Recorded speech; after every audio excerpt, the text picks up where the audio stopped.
running a little bit behind. About to start the show shortly.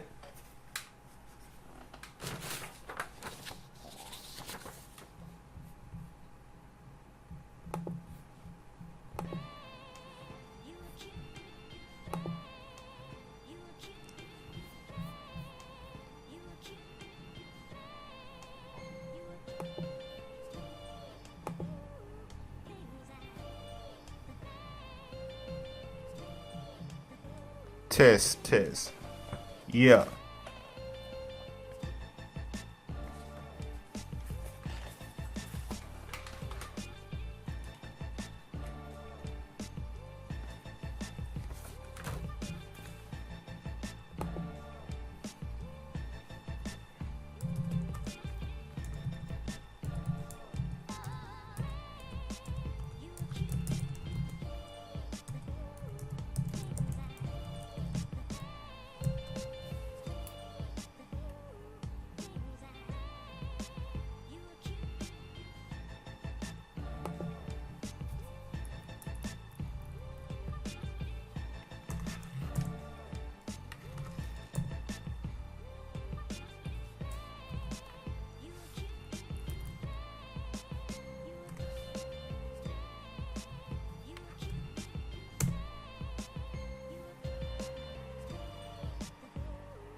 This is InvinciBullTV.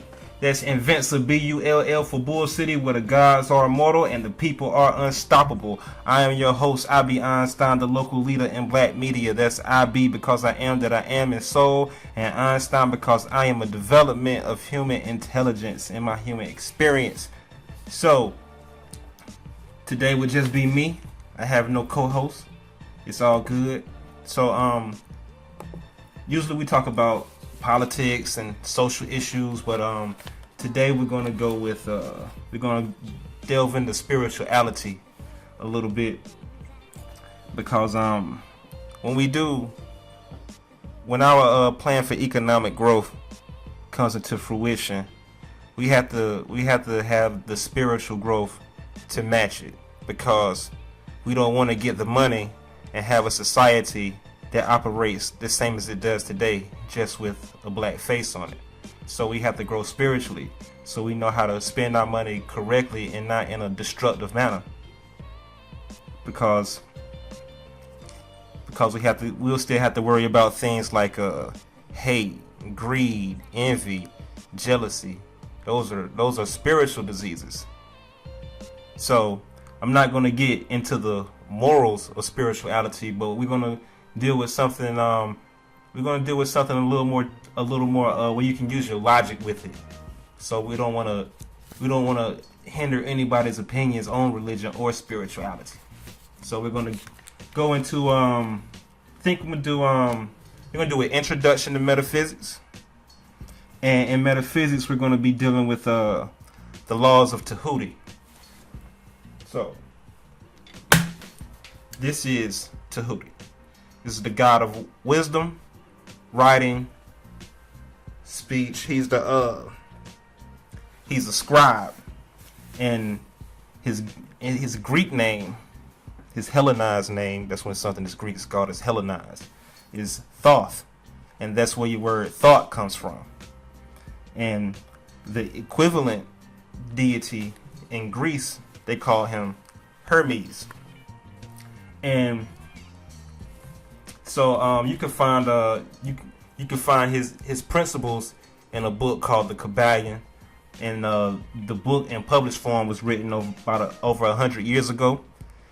And that's what it looks like, the Kabbalion.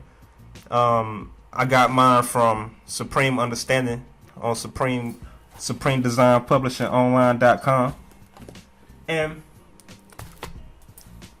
it says it's by the three initiates, and it says is they got it from Hermes Trismegistus, and that means Hermes 3 times great. And so, as you can see, the laws have hieroglyphics on them. And Greeks didn't write hieroglyphics; they came from Kemet, or ancient Egypt.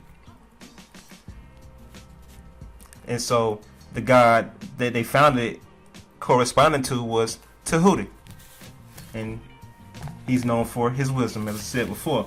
So we're gonna get right into the lesson. Metaphysics. Metaphysics is telling you that it's beyond the physical. Meta means beyond, and then physics means the physical. So these things take place. These principles are practiced in an unseen way, and then they manifest in your life. And so I chose that because you can use your scientific mind behind it, and you don't have to use your faith and just believe in something. And so you can know that it's happening when it's happening. And when you know these principles, you can start to manipulate. You can start manipulating the aspects in your favor to work out for you. So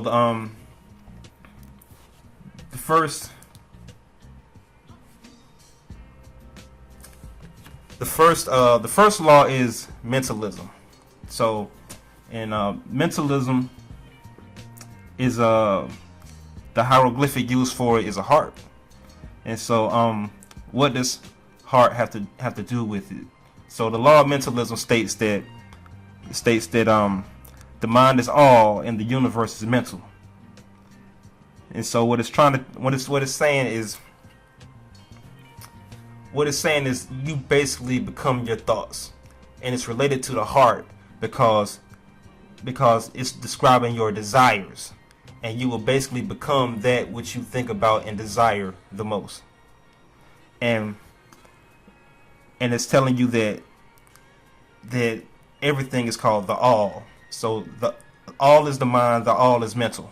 And so it's telling you that everything exists in this all-encompassing mind, and you are a reflection of the Creator.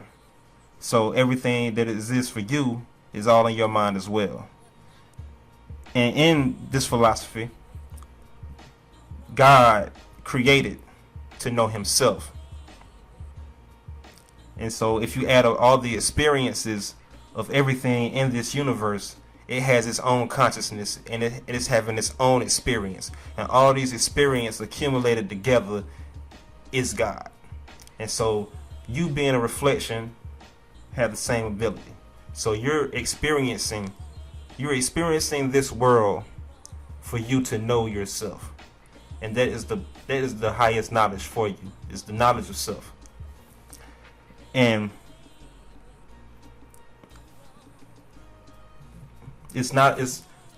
so the highest act of God is to express love, and love is expressed by you creating, and the reason you're creating is for you to know yourself.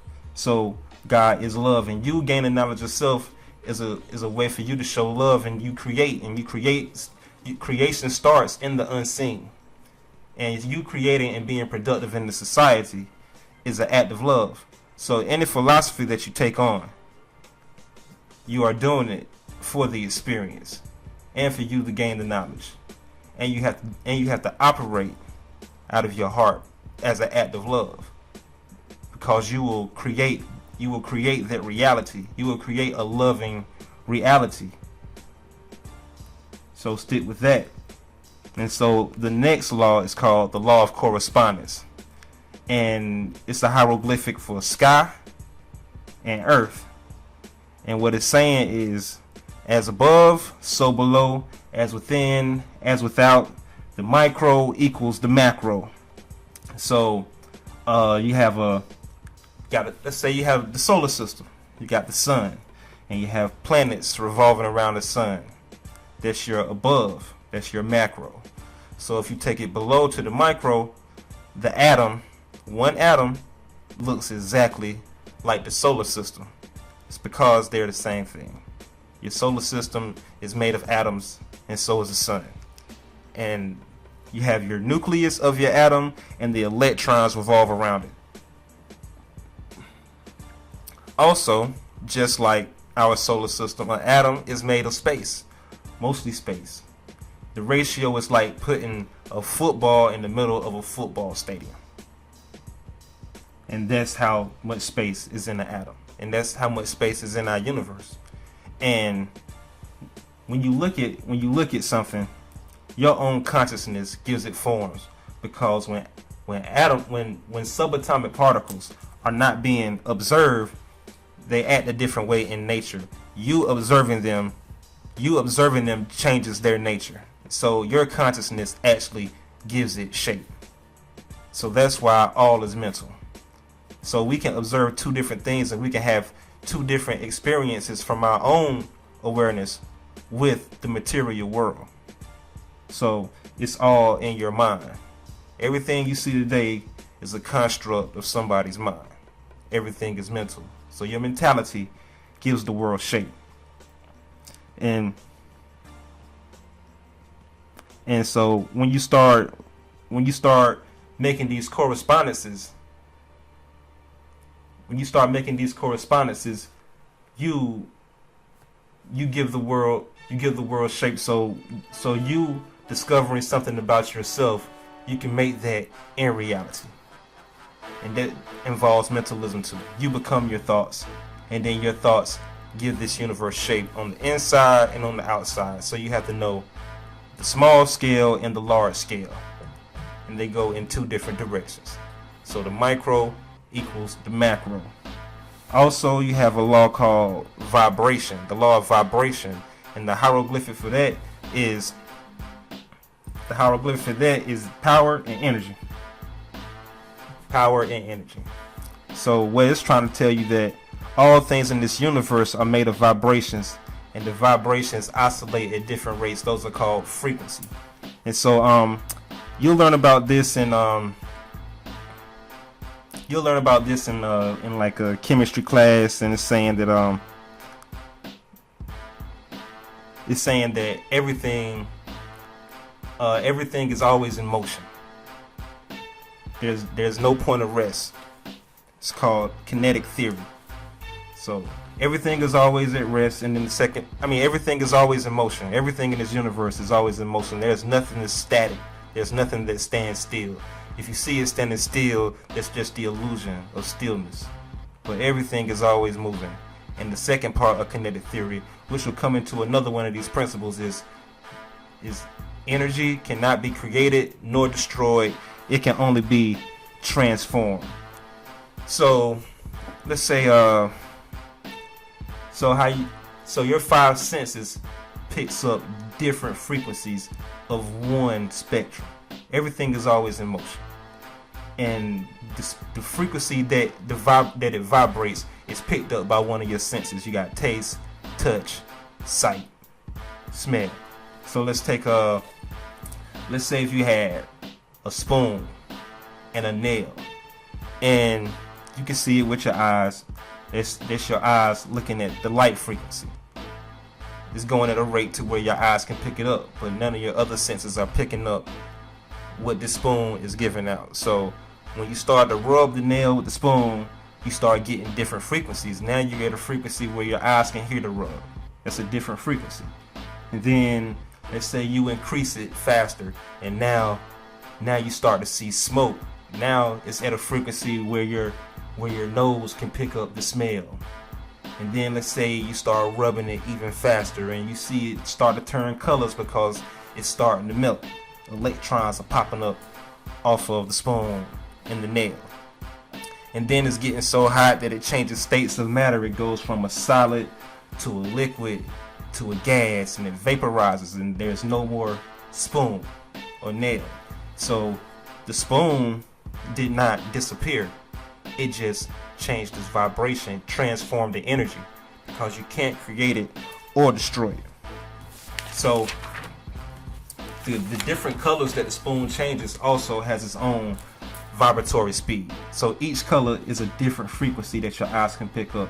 And so all these senses are feeding one part of your brain. It's feeding your pineal gland. And your mind is having this experience through feeding through all these senses. And all these senses are also following the law of correspondence. All your senses go in two different directions, and all your senses are mental. So as I'm talking, you can talk back, and you can close your mouth, and you can imagine what your voice sounds like. You read to yourself without saying anything. It's because it's mental. You can close your eyes and see the room around you just by projecting it in your mind. It's all mental. You can hear a beat in your head. You can hear a song in your head. You can't get the song out of your head. It's all mental. It's all mental. And so you can be aware. You can be aware of the vibrations, and you can become your own scientist. You see this aspect in nature. You don't have to read a whole lot of books, and you don't have to read a whole lot of books, and you don't have to take people's word for it. You can see in your everyday life how things just transform energy. You see nothing is ever created or destroyed in nature. All you gotta do is go outside and look. You can look at a plant, and you can see the cycle it goes through, and everything is just a transformation. And you too are a transformation. So since everything is a vibration, one way that you can indicate vibrations in your own spirituality is through your emotions, through your mood. And so if you want to affect your mood, you change the vibration. So if you feeling negative and you always talking negative and you're down and depressed, you start thinking positive things. And then your mood will change and will also change your reality, because everything is mental and you become your thoughts. So when you're constantly negative, negativity starts appearing in your physical life. So therefore you have to change your vibration. You can change your vibration with music. You know what I'm saying? So it's like chick don't kill my vibe. I can feel your energy from 2 planets away. It's all vibration. And you never know where the lesson will come from. Even people that are not conscious, people are spiritual beings, and you will get spiritual lessons out of people in unforeseen places, such as a song with the simple hook of "Bitch Don't Kill My Vibe." That song right there changes your mood from negative to positive. When the beat drop, you feel good all the time. You're having a spiritual experience, only if you are aware of it. If you're not aware of it, it's just a mundane experience, and you can't get anything out of it but a good feeling. But that's what is operating. That's what's operating in the unseen world that you are experiencing.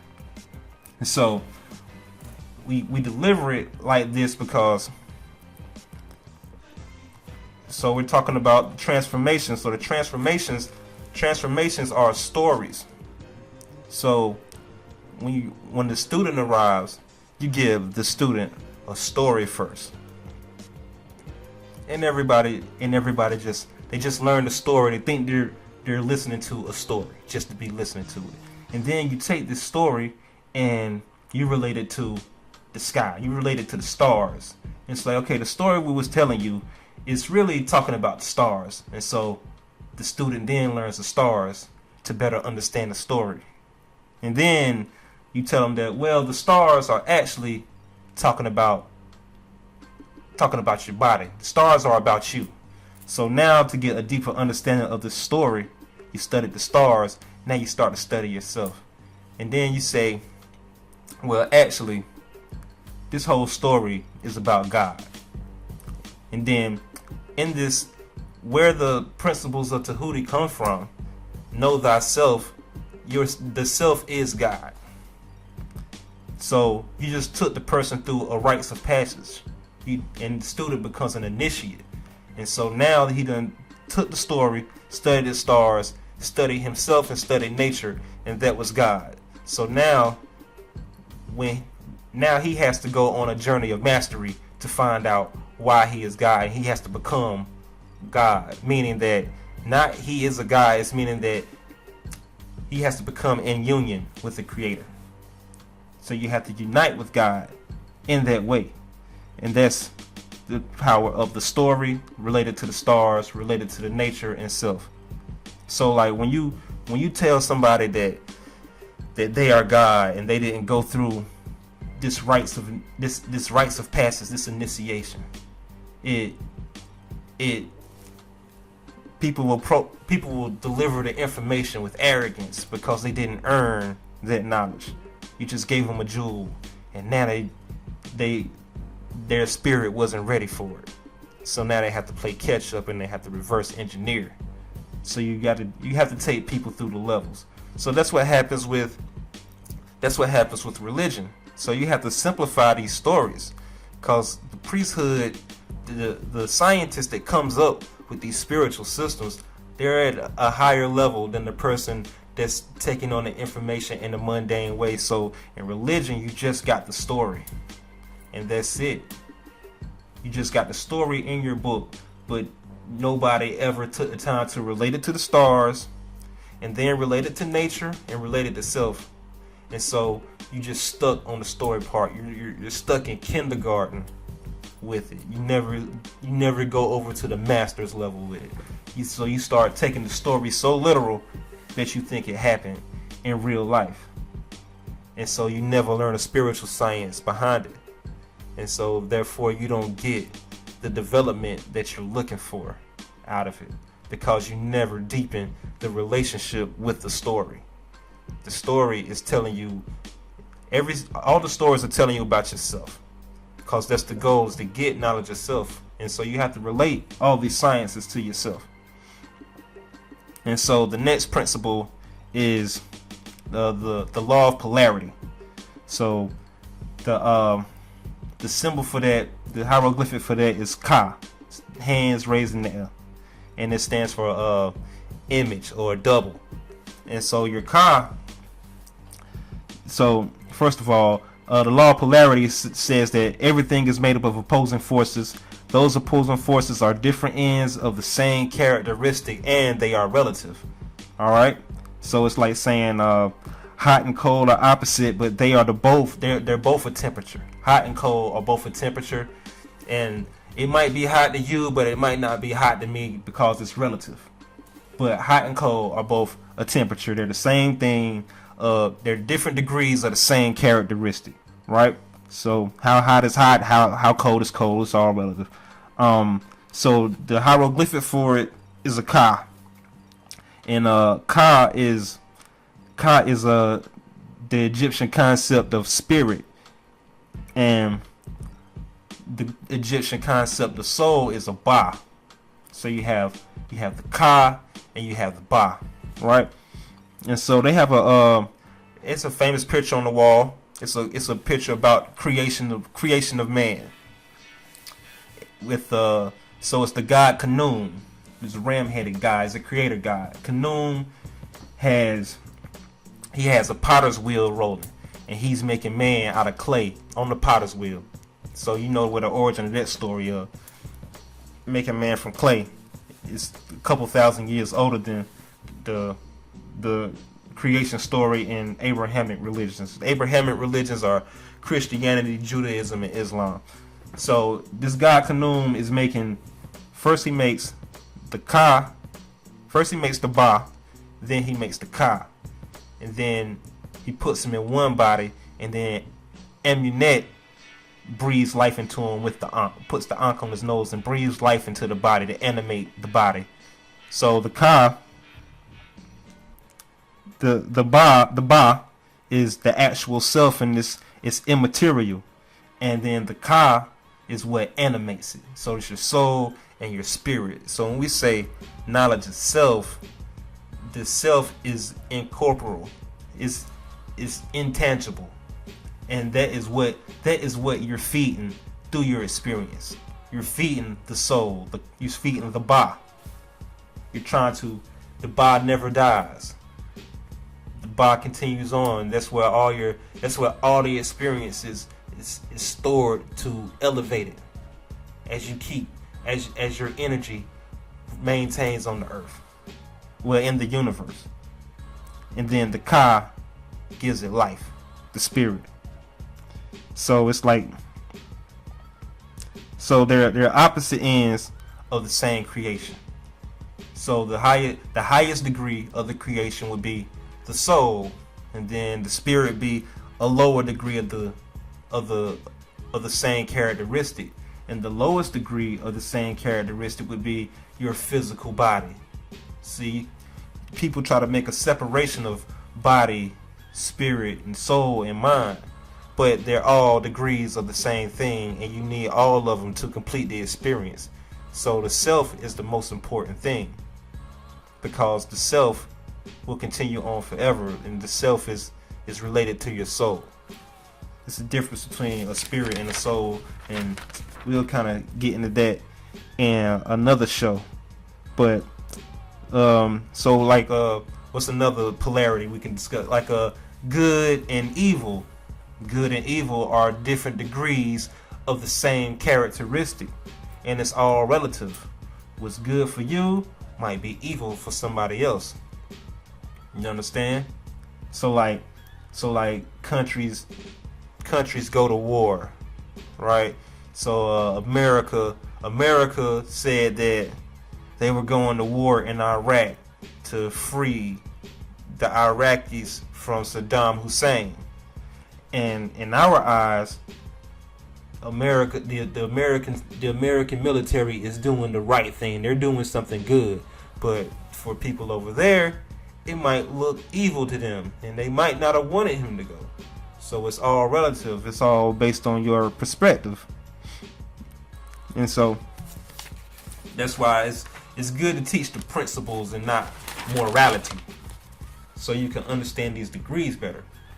Because moralism that you find in your religions, they come from people in Africa was living off of principles.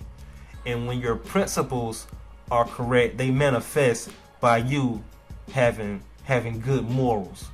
But when the Europeans witnessed the morality of African people, they just took the moral part. They didn't take the principle part. So when you start off with the morals and the principles are not the basis, the morals become easy to corrupt, and it's based on what society says is right. And then you have people treating morals as something absolute, when morals is a byproduct of something. Morals are not the foundation. Your foundation is principles, and good principles create good morals. So it's always important to teach the principles over morality. So I should write something on that, principles over morality, because like we operate off a code of how we treat each other. And the code is the principle, and what comes from the good principle would be our morality and our ethics. So anyway, the next, check my chat, see who's out there. Cool. All right, so the next one would be the law of rhythm, and rhythm is represented by water, and it's saying that everything occurs in cycles, even a vibration occurs in a cycle. What's a good way for this to be noticed? So if you mix like correspondence with rhythm, women noticed that their cycle was a 28-day cycle, just like the moon, and the moon had the cycle that was 28 days too. So that's where That's where the knowledge of cycles come from. That's where counting comes from. Because women were the first ones that needed the ability to count. That's what math starts with women. Yeah. So that's rhythm and correspondence mixed together. And how do you notice rhythm? Saying everything is in cycles. So let's say I call you at 9 o'clock at night. You know, I call you at 9 at night. You know, big deal. So coincidence? Probably not. You know, but let's say I did it the next day. Call you at 9, and so by the third day, you'll be expecting my call. You'll be like, you know, IB is probably gonna call me at 9. So that's the number side. So now let's say I called you at 2 in the morning. You pick up, I have an emergency, right? So next time I call you at 2, you're gonna scramble to the phone, because if I'm calling you at 2 now, you expect it to be an emergency. And even if I called you at 2 o'clock in the morning, like 3 months later. So if I call you 3 months later at an improper time, you're gonna think something is up. That's how cycles manifest subjectively. You know, now you have that knowledge, you're expecting a pattern.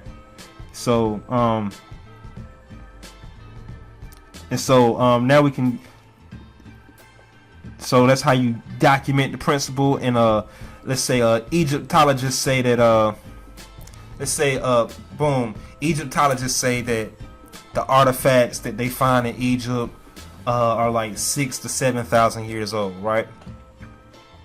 And so they say that this pyramid aligns with this constellation, and they had the sign of the zodiac. So we found the Egyptian zodiac, and they had everything documented correctly, but it's only 6,000 and 7,000 years, and it's only 6,000 or 7,000 years old. But they calculated the 26,000 year cycle of the zodiac. So if they built their buildings to line up with the zodiac, and they had it mapped for the 26,000 year cycle, that means that they had to watch one complete cycle and see it happen a second time to document it accurately. So some of those times are incorrect, because that's 50,000 years of observation to get the cycle correct and accurate. So that's why science is tricky. That's how science can deceive you, because it's based on assumptions, and somewhere in there you throw out the common sense. So science isn't all.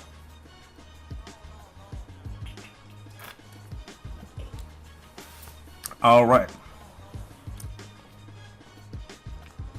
So it's using the water symbol, you know, for rhythm, and water is related to your intuition, right? And so you have to trust your intuition, and you have to feel for your truth. That's why the knowledge of self is based on experience. You know, not your intellect, not science. Because you're just getting the information. The information isn't alive. So you deepen your knowledge by experiencing it. So that's why, like, your gut feeling is usually correct over your what you're thinking about, because your gut feeling is your intuition. It's your wisdom. Yeah. And so in their creation story, the first Adam was born out of water. It was born out the waters of noon. So the water exists before the intellect. That's the dark. That's the dark, where light was created out of dark. So the water represents that darkness. So that's why your intuition would come before your intellect. Your intellect is developed afterwards, but your intuition, you were born with it, because that's universal knowledge in your intuition. Know what I mean? So, you know,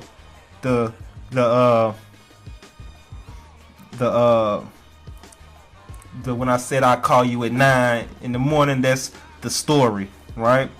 And then me giving you the same example about how it had to be a 52,000 year cycle for them to get the zodiac right. That's me taking the story to the sky, and then me telling you how your intellect is limited in comparison to your intuition. That's me relating the information to self, and that's how you get the knowledge, wisdom of other understanding. So now you have to take this wisdom and you have to experience life for it, and then you get an understanding of it. You get an overstanding of it once you go through the 3 phases, and that is divine within itself. So, boom.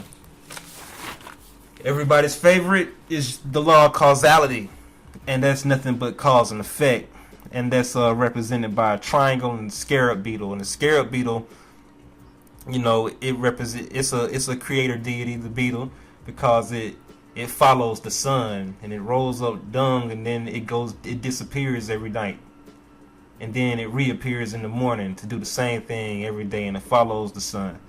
So the law of cause and effect says that there is no cause without an effect, and there is no effect without a cause. There is no such thing as luck, coincidence, or happenstance. Those are just cause and effect beyond your ability to calculate the cause and effect. So everything has a cause, and everything has an effect.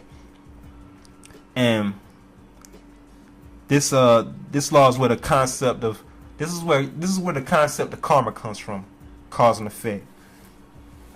And in physics, this is used in Newtonian physics, and it's called the law of momentum. And the law of momentum says every force has an equal and an opposite force, and it's a sub-law. A sub-law of cause and effect is that went mainstream would be the law of attraction. So it's popular in self-help literature, and it's saying the cause that you put out into the universe what you receive is the effect of what you put out. So that's mixing cause and effect with mentalism, because all these principles are happening at the same time. It's not like one is separate from the other. All these principles are trying to teach you about the duality of things. It's teaching you a dual nature. So you got cause and effect. You have polarity is telling you about two sides of the same characteristic. And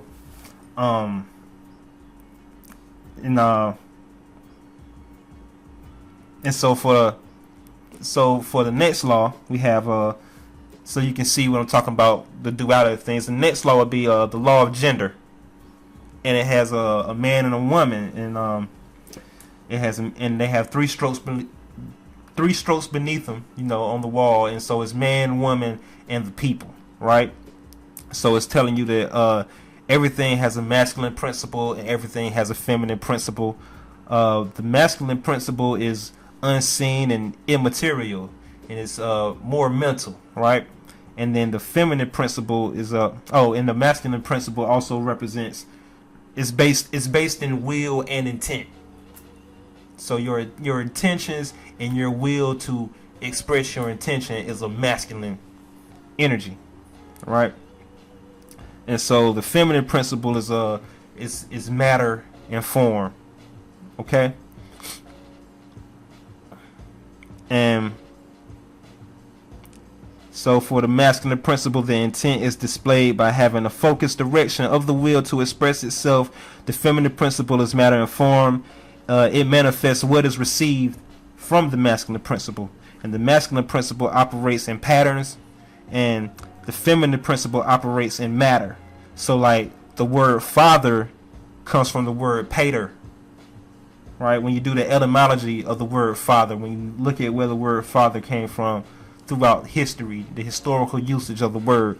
So father comes from the word pater, and then you can find pater in words like pattern, paternal, patent, patriot, etc., etc., etc. And then mother comes from the word mater, And then you see mater in words like material, matter, you know, and it's most common expression. The most common expression that we notice about the large gender is the sex that you are born with, right? But we're talking about metaphysics, so gender happens in nature before we even get to the physical plane of the sex that you express. But we can use other examples like boom, like you know that Facebook meme where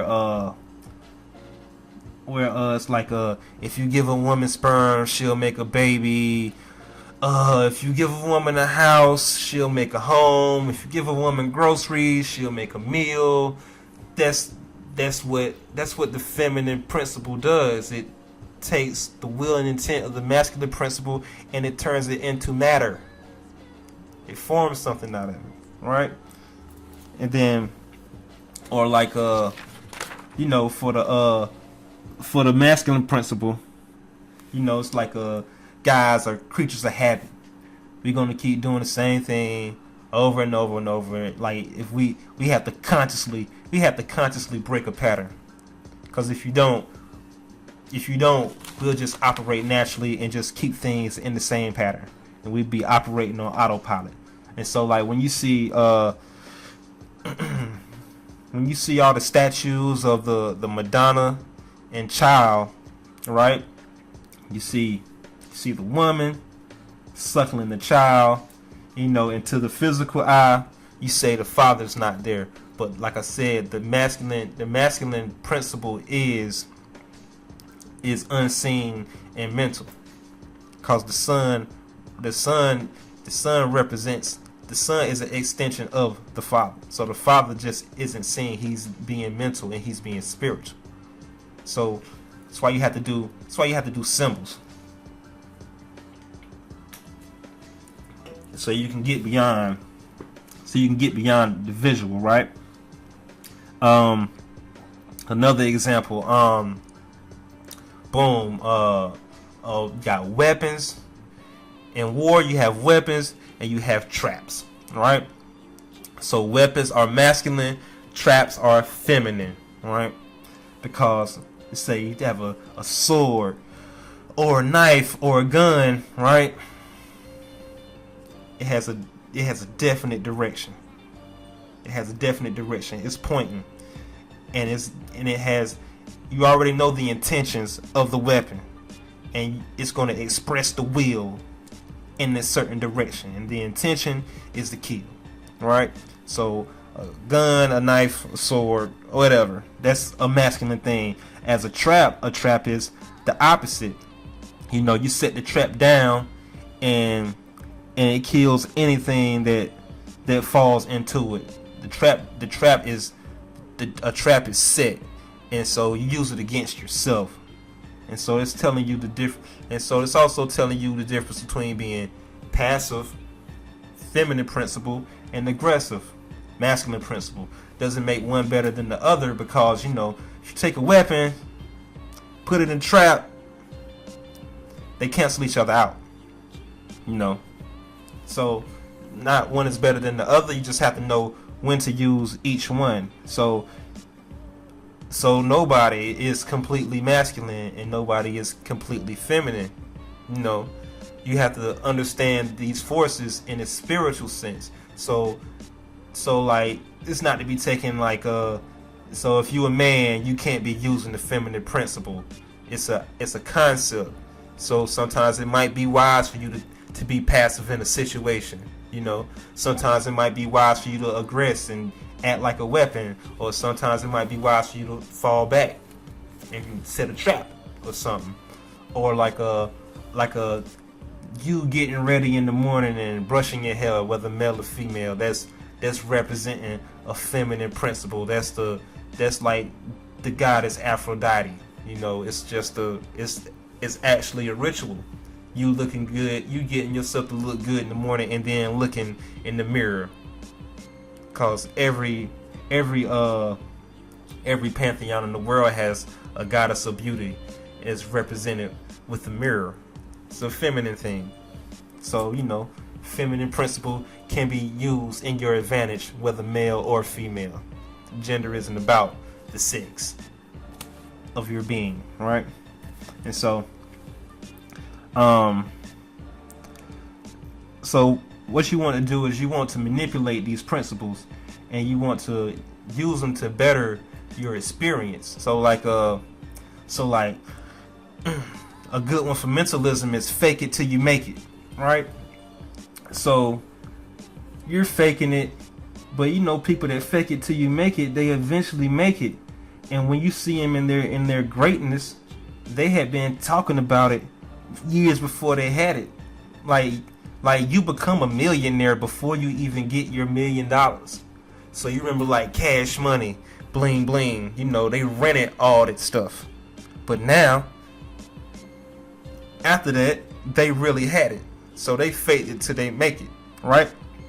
And so, like, you know, in our culture, we take fate the wrong way, right? But the people that hate on the people that fake it till they make it are people who ain't making it, because they're not practicing the law of mentalism in their favor. They're practicing the law of mentalism against their favor, because this person faked it till they made it and they have it, and this person said you shouldn't fake it till you make it, and so they have less. So their thoughts became their reality, both of them. So you have to pick what side you're going to be on, you know. And the most divine thing, the goal with all these principles that's based in duality, is for you to be able to find the midpoint and maintain yourself at the midpoint of all these laws of a dual nature. You want to be in the middle. That's where enlightenment lies, at the midpoint. So the only way you come off of your midpoint is if you need to manipulate the laws to go in your favor. So divinity is found, enlightenment is found in the middle point of all these. And you know, on another show we'll talk about Ma'at, and that would be the wife of Tehuti, right? So we went over, so like Tehuti was mentalism, correspondence, vibration, polarity, rhythm, cause and effect, and gender, right? And so his wife would be how you use these principles to create law. So Tehuti is the god of wisdom, and his wife would be Ma'at, and that's the goddess of law. Yeah, that's why we have lady. That's why the blind justice is represented by a lady, because they got it from Ma'at.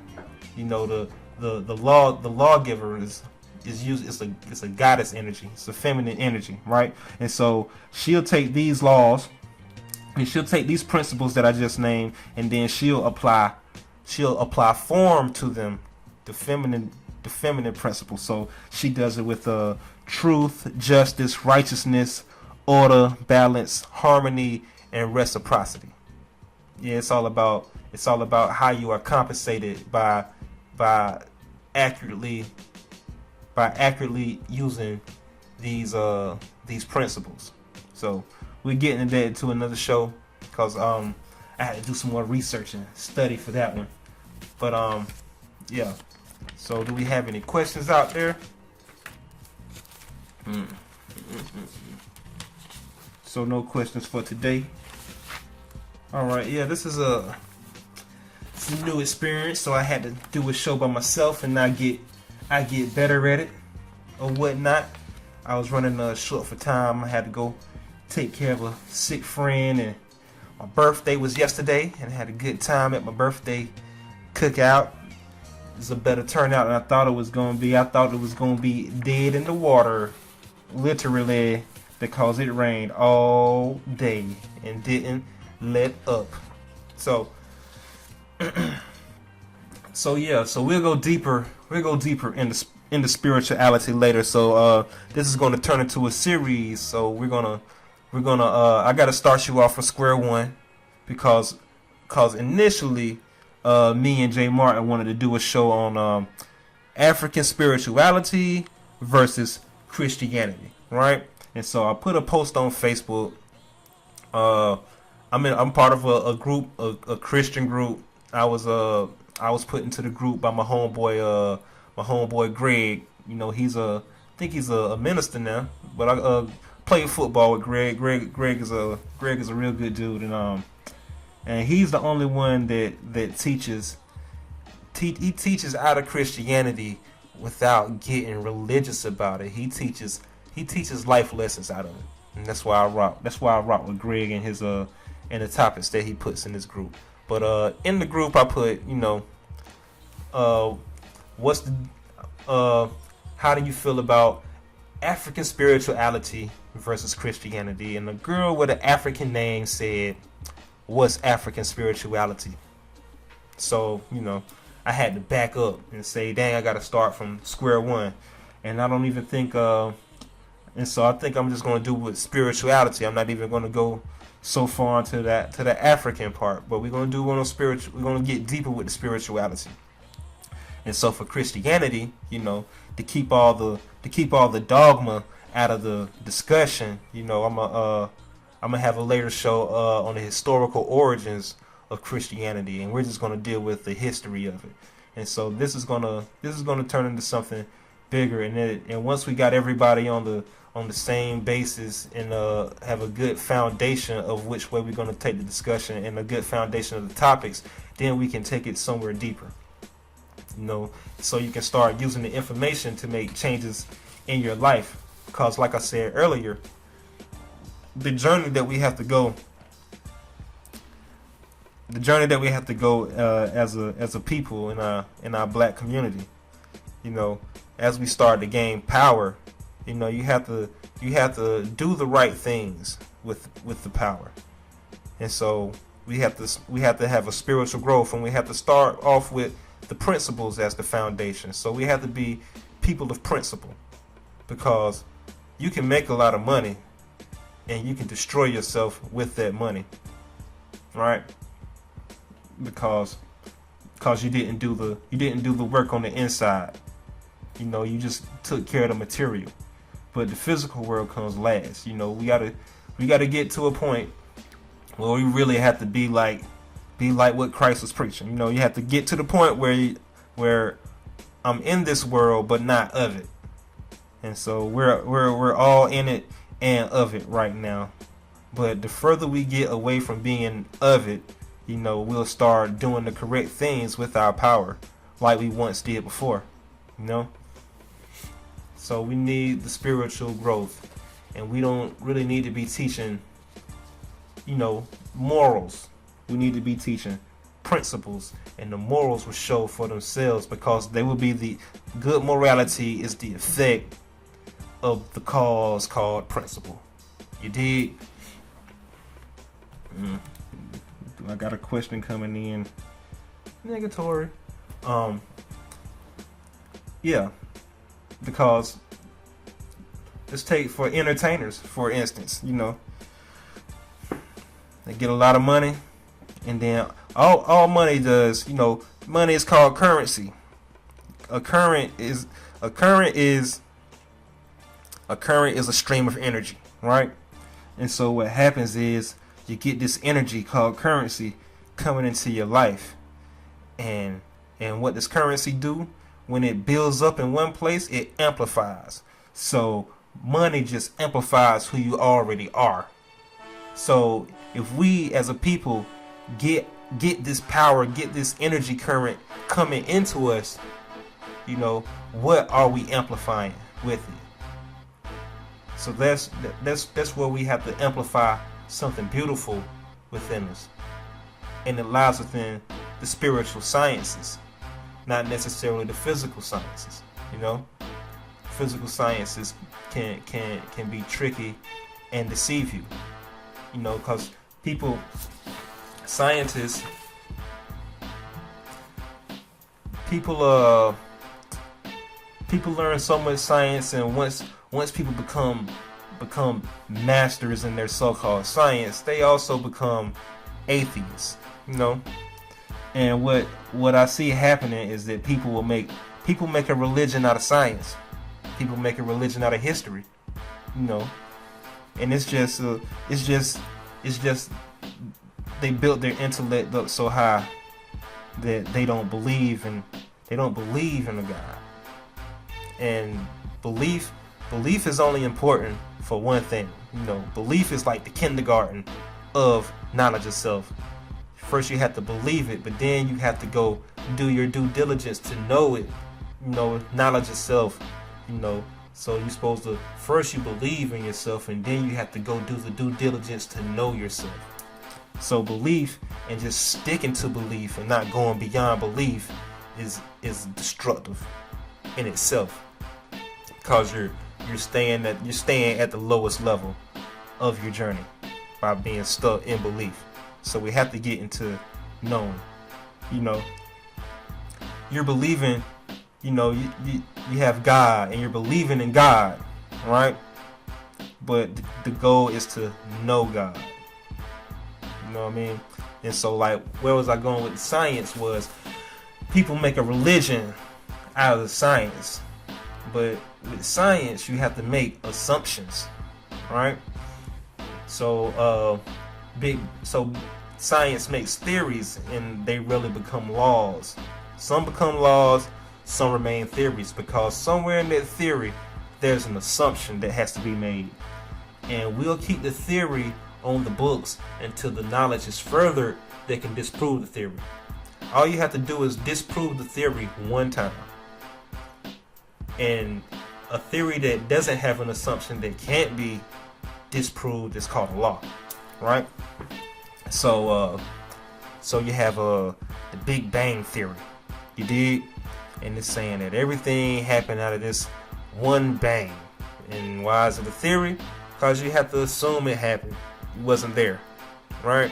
So science is treated like a religion because you're making an assumption, and there's an aspect of belief there that you just have to roll with so you can get on to bigger and better things, right? And so science also doesn't encompass everything, like within its formulas and equations, right? So when we do formulas and equations in science, we do it in something called a limited system. We do it so we can just figure out the problem simply, right? Because in an unlimited system, that's what we experience in reality. But on a piece of paper, it's limited because you cannot account for the infinite amount of variables that's taking place on the object that you're experimenting with. So if I was to do velocity, right? How fast your car goes? That's mass times the velocity, right? Equals your speed. No, mass times, let's do energy, potential energy, right? Potential energy is mass times height times gravity. And so you do that, and let's say you put a ball that's 10 feet, that's 10 meters high, multiplied by gravity and the weight of the ball, and that's called potential energy. So when your ball drops to the ground, it should have the equal amount of kinetic energy. It's no longer potential because it went in motion, right? It should be the same. So we used to do this equation in physics class every day, and then the teacher would ask us, where did the energy go? So we say some of the energy was absorbed in the floor. We lost some of the energy from sound. It created sound energy, and the ball lost some energy that way. And then we start coming up with all these lists, and it was like, see, this is why you do your equation in unlimited system, because it's an unlimited amount of forces taking place in this equation. Yeah. And so, yeah, science is tricky, you know, and people believe in their own science as the end all and be all, and it's strictly beefing up your intellect, right? It doesn't take into account for intuition, and intellect is limited. just like the sciences, because you're just making assumptions off of the information. You have to experience what you are putting into your intellect. And when the experience is done and studied from all angles, experienced at all angles, then it becomes a part of your understanding. Right? So scientific man just builds up the intellect, and they never get they never go into the experience part. They think they know everything, and so the sciences, right? He's just beefing up the intellect. Overstimulated intellect has the same characteristic as an understimulated intellect. You know, your ignorance will be used against you, and your intelligence will be used against you, because it's different degrees of the same thing, right? Darkness and light are different degrees of the same thing. Extreme darkness and extreme light, they both will leave you blind in the end, right? Yeah. See how that works. Yeah. But yeah, so we go deeper into spirituality in a separate show, and I'll get my homeboy Jay Martin to get up here and rock with me again. So that's today's show. This is InvinciBullTV. That's InvinciBull for Bull City, where the gods are immortal and the people are unstoppable. I am your host, IB Einstein, the local leader in black media. That's IB because I am that I am in soul, and Einstein because I am a development of intelligence in my human experience. Peace out, people.